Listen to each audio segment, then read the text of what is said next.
अंदर उगला था और उसे निकालने की कोशिश कर रहा है। आप दिखाते हैं क्या चीज इसने खाई थी और क्या चीज है इसके अंदर। वो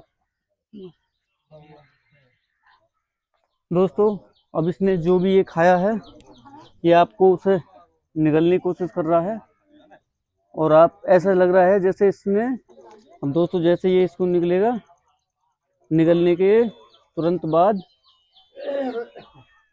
नजदीक से हैं और उसमें थोड़ी क्लियरिटी ज़्यादा है।